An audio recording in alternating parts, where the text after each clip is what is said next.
semuanya, selamat datang di channel WIS Wanita Investor Saham. Kembali lagi bersama saya Mega. Oke, kali ini kita akan bahas sebuah topik yang sangat banyak orang merasakan ini, hanya saja mereka tidak sadar. Nah, apa itu? Itu adalah financial trap. Financial trap itu artinya jebakan keuangan. Nah, hal ini sangat berbahaya, teman-teman. Banyak orang sudah merasa sukses, tapi sebenarnya mereka sedang terjebak dalam financial trap. Mereka yang sudah merasa sukses, memiliki rumah besar, mobil mewah, semakin gajinya besar, rumahnya semakin mewah, mobilnya semakin sport, HP-nya semakin tipis, dan sebagainya. Pokoknya semakin gajinya meningkat, pengeluarannya juga ikutan meningkat.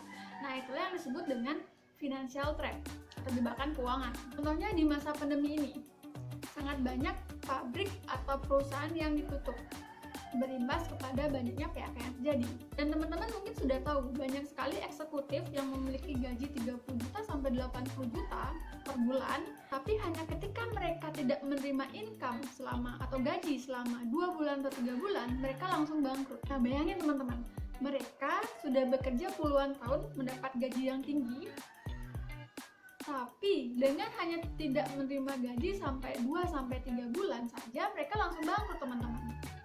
Nah, itu yang disebut dengan financial trap. Nah, sekarang pertanyaannya adalah, bagaimana nih cara kita untuk menghindari yang namanya financial trap ini? Nah, caranya sangat simpel, teman-teman. Caranya adalah dengan menunda kesenangan. Nah, jadi caranya adalah dengan menunda kesenangan. Nah, banyak orang ketika dia mendapatkan gaji, mereka sudah habiskan di awal bulan, teman-teman. Mereka pakai buat cicil rumah, cicil mobil, cicil HP, pokoknya semuanya dicicil. Misalkan suatu hari mereka stop bekerja, seperti sekarang ini, masa pandemi ini banyak yang stop bekerja, dia tidak terima income, kemudian barang-barang tadi yang cicil, siapa yang cicil sekarang? Nah, seperti itu, teman-teman. Nah, contoh saja nih, misalkan ada seseorang mencicil rumah selama 10 tahun. Nah, jadi secara tidak sadar, sebenarnya orang itu sudah terjebak selama 10 tahun di sana. Dan amit-amit seperti sekarang datang pandemi, banyak yang tidak terima income atau gajinya dipotong. Akhirnya si orang ini, misalkan saja dia udah cicil selama 5 tahun nih, terus amit-amit ada pandemi, orang ini tidak terima income, tidak bisa bayar cicilannya sampai beberapa kali, dan akhirnya apa, teman-teman?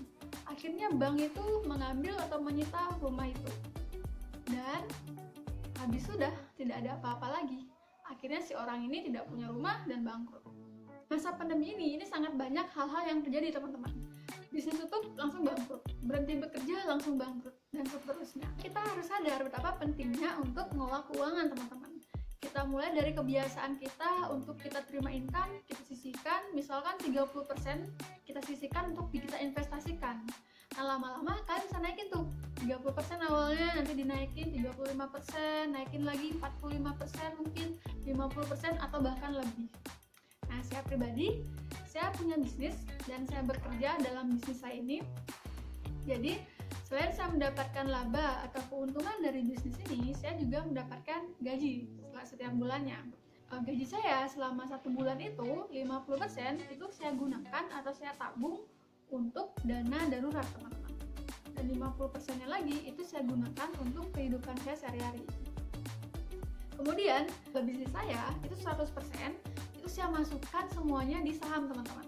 Dan saya tidak pernah sentuh sama sekali uangnya. Nah, gitu, teman-teman. Jadi kalau kita misalkan lakukan ini secara rutin, saya yakin uang kalian ini akan meningkat secara signifikan. Dan one day, apapun yang menyebabkan kalian suatu hari harus berhenti bekerja, kalian masih memiliki aset yang bertumbuh. Dan one day, suatu hari nilainya bisa melebihi dari biaya hidup kalian. Oke, jadi itulah pentingnya kita untuk mengelola keuangan. Kita punya money management. Ini untuk menghindari yang namanya financial trap. Setelah kalian nonton video ini, saya harap kalian menerapkannya ya dalam kehidupan kalian. Jangan sampai suatu hari itu kalian menyesal, karena dampaknya itu tidak kalian rasakan di hari ini, tapi di masa depan nanti, bisa 1 tahun lagi, 2 tahun lagi, dan seterusnya. Jadi selama masih ada waktu, masih ada kesempatan, mari kita ubah hal-hal yang belum baik menjadi hal yang lebih baik lagi. Misalkan tadi pengelolaan keuangan yang kurang baik, kita ubah menjadi hal yang lebih benar, sehingga itu berimbas kepada hidup kita yang menjadi lebih baik lagi. Sekian dari saya, semoga ini bermanfaat buat kalian semua. Jangan lupa yang baru bergabung bersama kami dan belum di-subscribe, silahkan di-subscribe terlebih dahulu dan ingat nyalakan tombol notification-nya.